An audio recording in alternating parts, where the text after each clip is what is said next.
to the Late Late Show. My next guest is a giant of Irish rugby who has won a European Cup with Leinster, 2 Grand Slams with Ireland, and was part of this summer's victorious Lions tour to Australia. However, his brilliant new book called Heart on My Sleeve tells us how his biggest battle has been off the pitch and why coming through it is his greatest win of all. Would you please welcome Andrew Porter?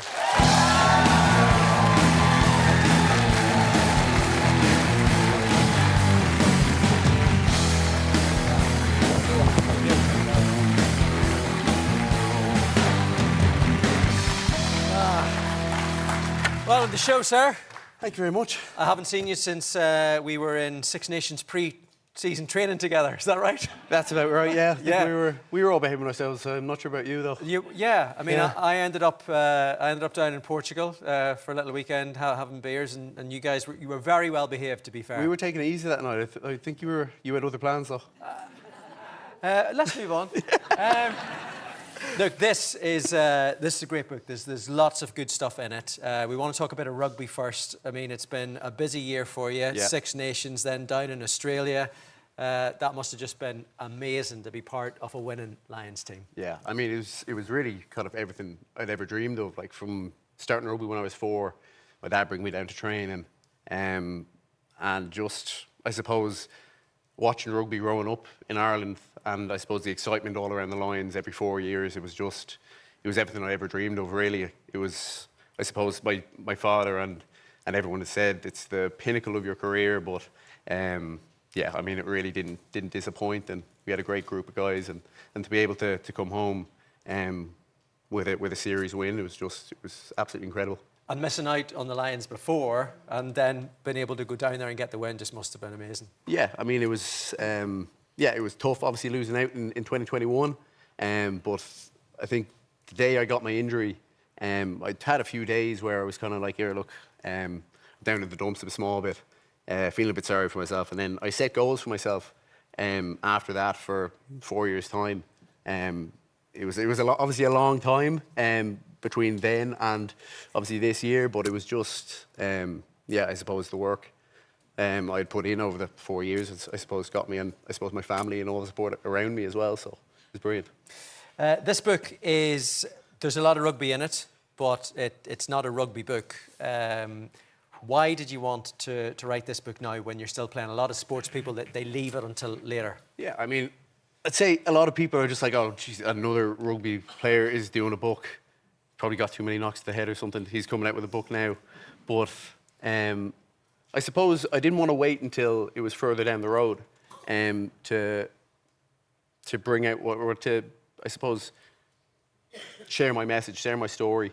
Because I would have never dreamed of writing a book. And I suppose the publishers came to me and asked what would I think of doing it. And the first thing I was skeptical. I shot it down straight away, and it was actually my wife who kind of encouraged me, supported me to do it. Coming off the back of the Netflix documentary 2 years ago, where I hadn't a clue what I was going to say, hadn't a clue what I was going to talk about. Hate the camera usually. I'm not a fan of it now, but here we are.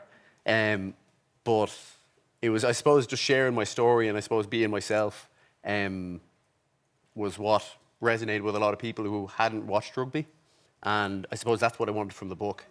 I wanted, like, it not to be for people who are mad into rugby or rugby fans. I wanted it to be able to be accessible to all, and I suppose for anyone going through their own kind of mental hardship or struggles. And that's what that's my exact aim of the book, and that's why I wanted to do it now rather than wait 5-10 years when I'm hanging up the boots. Look, and it's exactly what you've done, and it's such an honest read. And at the heart of the story is your mum. Yeah. Your mum, Wendy. What age were you when you lost your mum? Yeah, I was 12. Back in 2008, I lost my mum. She was fighting breast cancer for, I think, a good few years. I can't fully remember the start of it because obviously I was so young. There you guys are. There's me and Mum. Yeah. We've had our son Max recently, and he looks my wife hates when people say it because she was like, I carried him for 9 months and he comes out looking like you. So yeah, he was a spit to me when I was a baby. So it was, but yeah, like. And you write fondly about your mum and you know, going down to British Bay and having the type of childhood that anybody else was having. Exactly. Yeah, like we were down there recently. We have a holiday home down there, and it was the first time we brought Max down. And I always love bringing Elaine, my wife, down there as well because it's such a special place. It holds such a special place in my heart because it's just, I suppose, it's that one place where I never felt anything else but happiness because I was always with my family, always having the crack, always. There's the gang there. Always annoying my sisters, annoying my parents probably, but yeah, and now it's incredibly like a special place to me to be able to bring our son Max, to bring my wife down there, and I suppose to remake those memories. To sort of go the full circle. Exactly. Isn't it? Yeah. One of the things that you write about in the book was whenever your mum died and in the funeral home, people were going over and saying goodbye to her, and it was something that you found that you couldn't do, and you carried a lot of guilt about that. Yeah, like, I mean, I carried that for years with me. Given I was 12 years old, I think I put a lot of pressure on myself back then. And because it was that point where, yeah, like you said, everyone was kind of paying their respects, saying goodbye. And doing that grown-up thing that grown-ups do. Yeah, and I couldn't bring myself to walk up and kind of see her like that because I suppose I didn't want to see her like that, but I carried that with me for years, and I suppose that probably had a huge impact on me in the years that followed that. But I suppose I use that now as something where I don't look back and regret things. I try not to look back with too much regret about things like that. And I suppose I'm a bit kinder to myself as well, kinder than I was back then anyway. So I try not to carry things like that with me anymore. But it's, yeah. But even coming through it at the time, Andrew, I mean, you know, you ended up starting secondary school was it the day after your mum's funeral? Day after my mum's funeral, yeah. I mean, like, starting big school's traumatic enough. Yeah. So it was a crazy shift in environment, and just everything was up in the air for me and just chaotic at the time. I knew, I'd say, 5 people going into the year, and I suppose it was an incredibly scary time for me because I wasn't, things were just constantly changing. Yeah, new environment, new school. Day after my mum's funeral, it was incredibly tough to be able to get a start in something that's so, like, it's supposed to be such a kind of momentous day, starting secondary school, making new mates. But yeah, it made it a bit tougher, so. I mean, it was made a lot tougher, and then off the back of that, you developed an eating disorder. Yeah. How did that manifest itself? I suppose it was everything that I've been holding inside me for, I suppose, a few years. I was quite a big kid. Like, I wasn't like unhealthy or anything. I was always a big kid, and that probably played in my mind a small bit. And it probably was the death of my mother. It was probably the catalyst for that. But it's probably like so much was changing, and I suppose that was kind of a big it was a huge change for me. And I suppose I had a lot of insecurities as well as a young man growing into secondary school, and then that manifested itself in the form of an eating disorder. And it wasn't like the fact that it wasn't just like, oh, I wouldn't eat certain foods or anything. It was I'd stop eating full stop. My dad would do everything for me. He would be making my school lunches and making my dinner and everything like that. But sure, it was by the time I got to school, it was like I was in control, and I felt like I was doing the right thing as well. I thought I was doing right by me and trying to figure things out by myself, which is an incredibly hard thing to do when you're that young, going through such a traumatic event, I suppose. Yeah, I mean, look, we got this picture here. You know, when you're looking back on that picture there, who do you see? Yeah, like I found that picture in the course of writing the book, and I hadn't seen it in years. And it's. I suppose I've come so far from that I don't recognise that person anymore. But I think it's important for me to have that touch point and be able to know where I was, and I suppose how far I've come from that. And that's kind of the whole point I wanted the book, that I wanted to do the book. I wanted to show people that, like, you don't have to be, I suppose, in the extreme of that, but it could be anything.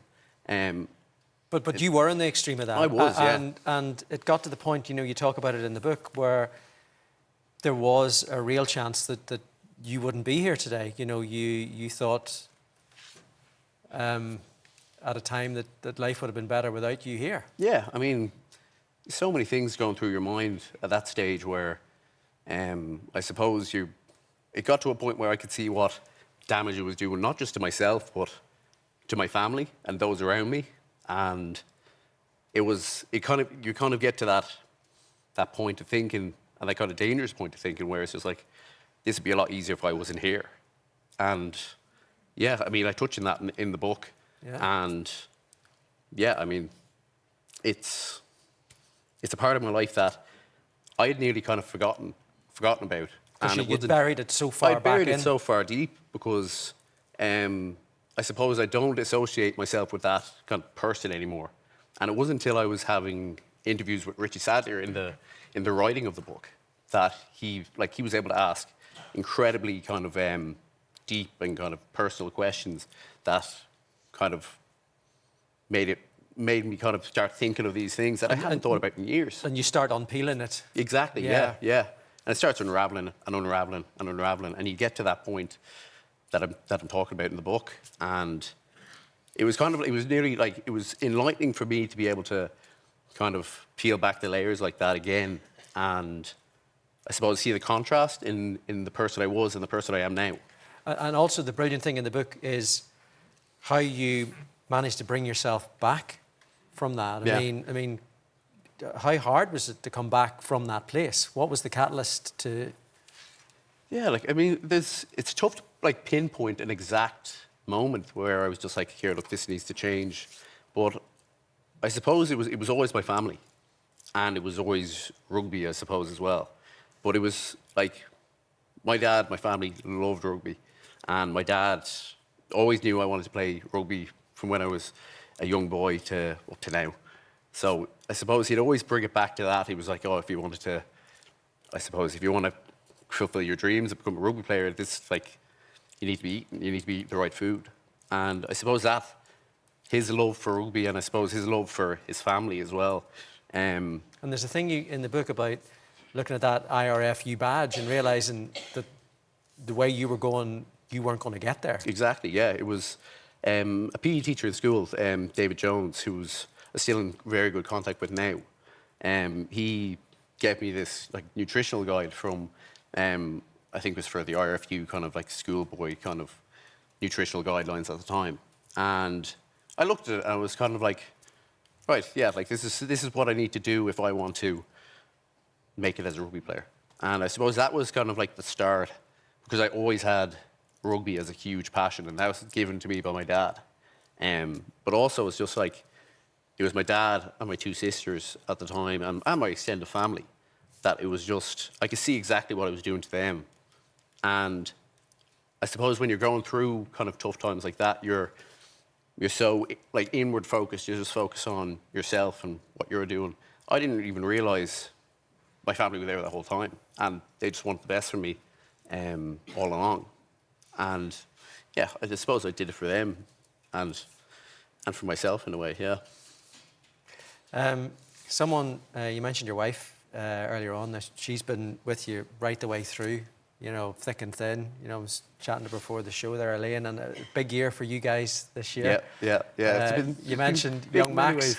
Yeah, Max. He came in at the end of May, and I was able to do the night feeds for about 3 weeks, and then I was shooting off to Australia then for a few weeks. Yeah, good timing on my part. I don't think she'll agree with you, but no, it was obviously it was tough being away from him for that amount of time. But I think we got another wee shot. Look, there he is. There. That's him in the gym there. Hang on, and then can we get the other shot up of you and your mum? Let's see how that come. Oh wow! There you go. Hey. There's a bit of a lane in him somewhere. Thank you. Wow.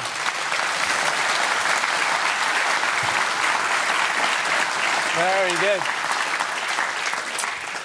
So has Max made it onto the tattoo wall yet? I know you're a great man for the tattoos. I know, yeah. No, he hasn't made it quite yet. I'm planning something big for him, though. Yeah. Yeah. I need to save a bit of space as well. Like, you only have so much, like. Yeah, and you've got is it the left arm that you have the tattoo for your mum? Yeah. Tell us about this. That was my first tattoo I got, and I kind of went a bit big with it. And I don't think my dad was a big fan at the time, but yeah, I mean, there was one of the statues in Rome, and my mum always said when she was younger, or when I was younger, that she'd always love to, when I'm older and I'm playing rugby and successful rugby player, that she'd love for me to take her on a trip to Rome. And that was always a statue that kind of I had in my mind about it, and I suppose I never got to bring her. So I have her name and the statue written there. So no matter where I go, I'm bringing her. So it's brilliant. Yeah, brilliant.